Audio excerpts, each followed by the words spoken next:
Sejam bem-vindas e bem-vindos a uma análise de um dos confrontos intelectuais mais ferozes e, bom, vamos ser sinceras, mais pessoais da internet brasileira. Com certeza. Uma briga que marcou a época. De um lado, o filósofo Olavo de Carvalho. Do outro, o historiador e líder católico Orlando Fedeli. E no centro de tudo, uma pergunta que parece simples, mas que, nossa, abriu uma caixa de Pandora. A pergunta era: Olavo de Carvalho é um gnóstico? Exato. Nós vasculhamos o material que nos foi enviado, que é uma coleção de cartas abertas, artigos, avisos, respostas, tudo que documenta essa troca de acusações. É muito material. Então, o que a gente vai tentar fazer aqui é mergulhar nessa troca de farpas para entender os argumentos de cada lado, decifrar o que essa palavra gnose realmente significa nesse contexto e, claro, ver de perto como um debate que deveria ser sobre filosofia. E teologia? E teologia virou uma briga de rua virtual. E é importante lembrar que essa briga não surgiu do nada, né? Ela tem um pano de fundo bem específico, que é a influência de um terceiro nome, o esoterista francês René Guénon. Ah, Guénon é a chave de tudo. Totalmente. As ideias dele sobre uma tradição primordial que uniria todas as religiões são, assim, o combustível dessa fogueira. O que a gente tem aqui é um verdadeiro choque de mundo, sabe? Um choque entre a defesa de uma ortodoxia católica fechada Isso. e, do outro lado, uma busca por uma verdade universal que transcenderia as religiões. É, no fim, um campo de batalha sobre a natureza da fé. Certo. Então, para a gente entender o tamanho da briga, precisamos começar pelo básico. Afinal, o que é essa tal de gnose que virou o centro de tudo? Pelo que o Fedeli escreve, não é só uma palavra bonita para conhecimento. De jeito nenhum. Por Orlando Fedeli, gnose é um termo carregado, é quase radioativo, sabe? Ele não está falando do significado grego original. Não é só saber. Não. Ele descreve a gnose como uma revolução metafísica. Ele vai longe, dizendo que é a essência do pecado de Lúcifer. Nossa. É, a criatura que se rebela contra o Criador, não por poder ou orgulho simples, mas por acreditar que pode se salvar através de um conhecimento secreto, um conhecimento superior. Um atalho que dispensa a fé e a graça de Deus. Uau! Então, para ele, não é só uma ideia errada, é literalmente a raiz de todo o mal. A tentação original? Exatamente. E ele diz que isso leva a uma inversão completa de valores. O raciocínio de Fedeli é direto. Se a criatura quer ser Deus, e o Deus verdadeiro criou uma ordem que a impede... Então esse Deus passa a ser o vilão? O vilão, o tirano, um carcereiro. E nessa lógica invertida, quem se torna o herói?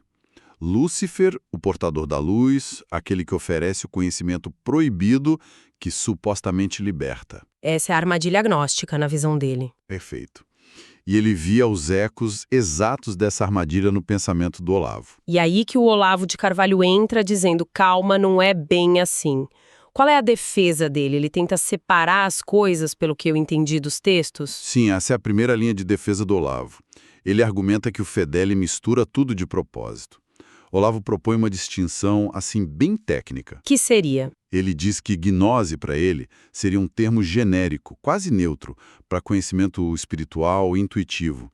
Ele até alega que figuras da igreja primitiva, como Clemente de Alexandria, usaram o termo nesse sentido positivo. Ah, então teria a gnose boa. E o gnosticismo, que seria a heresia histórica específica, aquele conjunto de seitas dos primeiros séculos que a igreja combateu e condenou? Ok, mas essa distinção que o Olavo faz entre gnose e gnosticismo, ela se sustenta academicamente?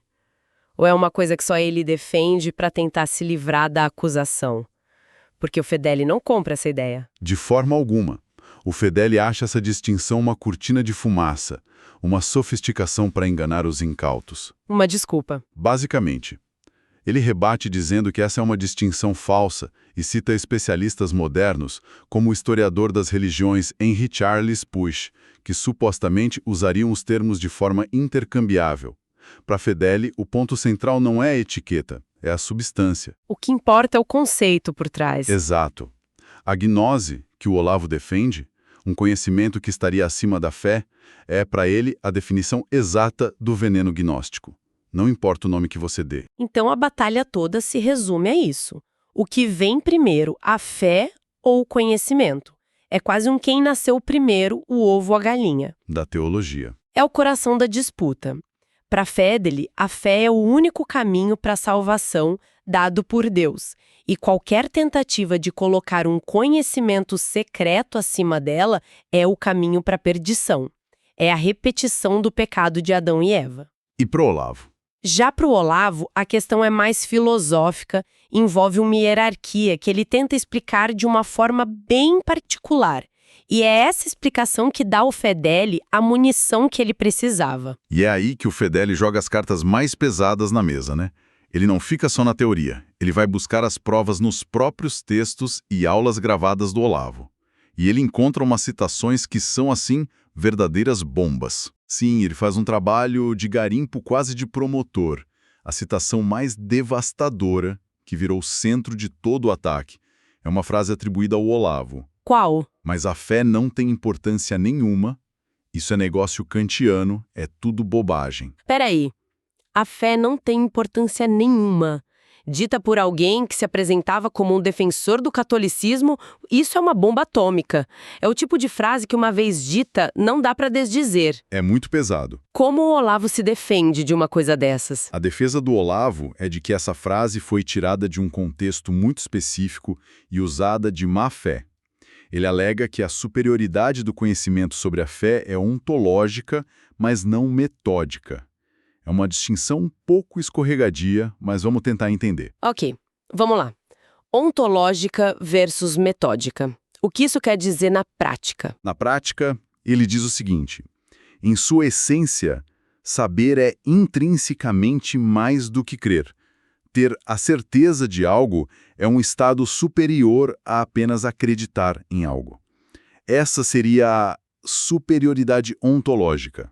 Ok, faz sentido, filosoficamente. No entanto, ele argumenta que o único caminho, o único método para o ser humano alcançar esse conhecimento superior de Deus é através da fé. Ou seja, você precisa da fé para talvez um dia chegar ao conhecimento. A fé seria o barco, o conhecimento seria a outra margem? Exato, essa é a analogia. Entendi. Mas essa defesa não soa um pouco como uma ginástica intelectual para tentar justificar uma frase muito polêmica?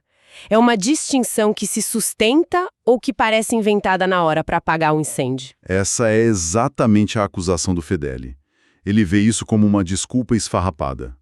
O Olavo, por sua vez, acusa o Fedeli de desonestidade intelectual, sobre a famosa citação da fé ser bobagem. Sim. Olavo se defende dizendo que não criticava a fé católica, mas sim o que ele chama de idolatria kantiana da fé. Ele se referia a uma concepção filosófica moderna que reduz a fé a um mero sentimento subjetivo, sem base na realidade objetiva. A clássica defesa de que o contexto muda tudo. Exato. E esse contexto todo está ligado àquele pensador francês, o René Guénon, que você mencionou no início. A conexão é total. Como ele entra aí? A ideia de Guénon da tradição primordial é o pano de fundo de tudo. Guénon defendia que todas as grandes religiões do mundo, catolicismo, islamismo, hinduísmo, são apenas as cascas, as formas esotéricas de uma única verdade interior, um núcleo esotérico. E o que seria esse núcleo? A gnose. Para um católico ortodoxo como Fedeli, isso é uma heresia monumental. Relativiza o catolicismo, sabe? Coloca no mesmo patamar de outras religiões e sugere que a verdade plena não está na igreja, mas num conhecimento secreto. Acessível só a alguns iniciados. Exatamente. Então, quando Fedeli ouve Olavo falar da superioridade do conhecimento sobre a fé, ele não está ouvindo um debate filosófico. Ele está ouvindo a voz de René Guénon. Isso, a voz da gnose, falando através do Olavo. Para Fedeli, Olavo era um agente guénoniano infiltrado no meio católico. E quando Fedeli percebe que a defesa de Olavo é sempre "você tirou de contexto", ele muda de tática. E aí o debate te descamba de vez. Totalmente. Ele parte para o ataque pessoal. Começa a mirar no homem e não só na ideia, para provar que o problema não era só intelectual, mas também moral. E como ele faz isso? É a próxima fase da guerra. Fedele começa a compilar outras citações para pintar um retrato do Olavo não como um herege, mas como alguém vulgar, desrespeitoso com a própria igreja. Ele pega uma frase do Olavo criticando uma bula papal onde ele diz: se o sujeito faz isso e depois diz que é infalível, vá lamber sabão. Vá lamber sabão. Quer dizer, independentemente do mérito da crítica teológica, a forma é chocante. Não é exatamente o que se espera de um debate intelectual de alto nível. E essa é a estratégia do Fedele, usar o próprio estilo do Olavo contra ele. Ele não para por aí. Aponta um suposto relativismo moral, citando uma frase do Olavo que dizia algo como: você pode comer a mulher de vários próximos e ainda assim ir para o céu. Nossa. E para fechar o caixão, ele insinua que Olavo seria um seguidor secreto do sufismo, o ramo místico do islamismo, já que seus mestres, Guénon e Fridtjof Schuon, se converteram ao Islã. A acusação implícita era de que ele era um falso católico. Exato. E a resposta do Olavo? Imagino que ele não tenha ficado quieto diante de acusações tão graves. A resposta foi na mesma moeda ou até mais pesada. O Olavo abandona qualquer pretensão de debate e parte para a desqualificação total do Fedele. Ele xinga mesmo? Sim. Ele o chama de santarrão de opereta, louco, psicopata. Ele o diagnostica com uma libido acusandi, um desejo doentio e patológico de acusar os outros. A estratégia é clara: transformar o acusador em um doente mental. E ele também acusa o Fedele de usar métodos sujos, certo? A história dos espiões e das gravações. Sim, esse ponto é central na defesa do Olavo.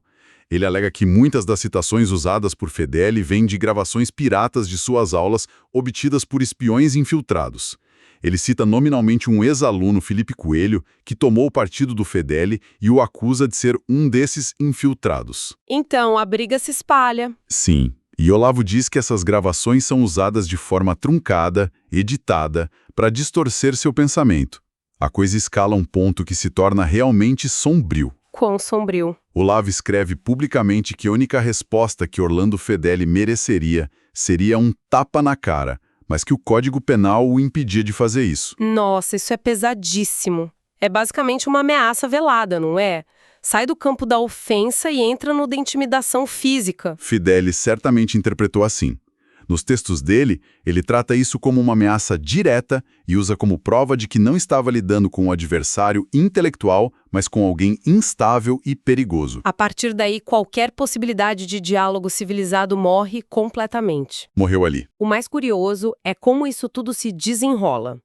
Não é um livro, não é um debate na TV, é tudo online, em posts de blog, avisos curtos no site de um e cartas-respostas gigantescas no site do outro. É quase como uma guerra de guerrilha digital. Exato. E é um ótimo exemplo das dinâmicas do debate na era da internet. As táticas dos dois são completamente diferentes e revelam muito sobre eles. A de Fedele é a do promotor, do inquisidor. Ele constrói um dossiê. O processo. Sim, um processo.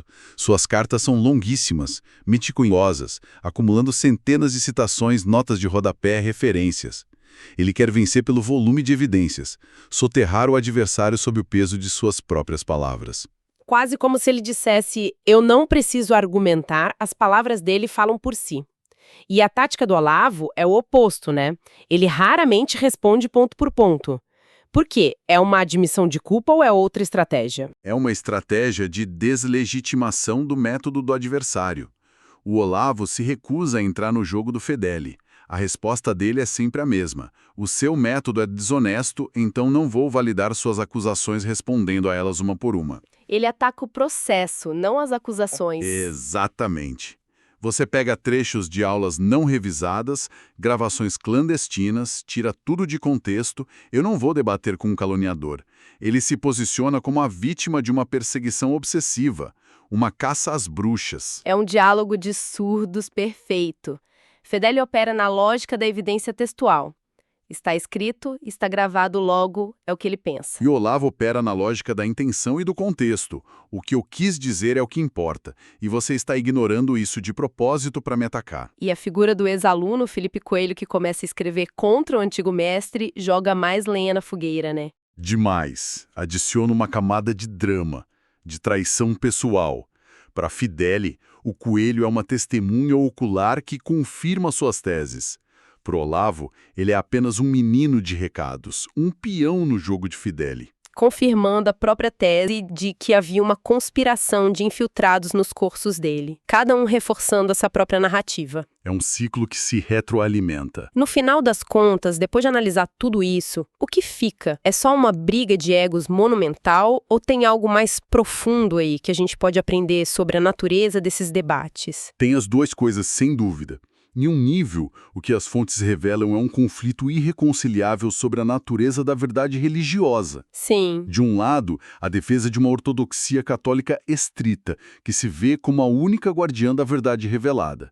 Do outro, uma visão influenciada pelo esoterismo que busca uma verdade universal.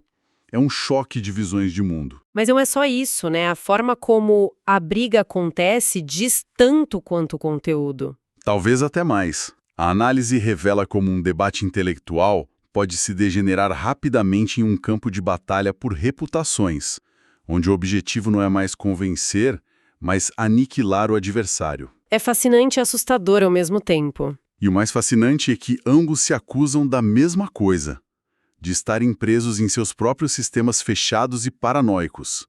Fideli enxerga uma grande conspiração gnóstica que atravessa a história, Da qual o Olavo seria apenas o mais recente expoente. Isso. E Olavo enxerga Fideli como o líder de uma seita paranoica e intelectualmente desonesta que manipula textos para destruir a reputação dos seus inimigos. Isso nos deixa com um pensamento final para reflexão. Em um debate tão polarizado, onde cada lado interpreta as evidências através da sua própria lente, quer dizer, Fideli lendo Olavo para encontrar a gnose que ele já tem certeza que está lá, e Olavo lendo Fideli para encontrar má fé que ele já tem certeza que o motiva. Não tem saída. Exato. Existe alguma possibilidade real de entendimento? Ou a própria estrutura da discussão garante que cada um apenas reforce sua visão de mundo inicial, vendo o outro não como um debatedor com ideias diferentes, mas como a própria personificação de um erro fundamental, talvez até do próprio mal? Fica essa pergunta no ar.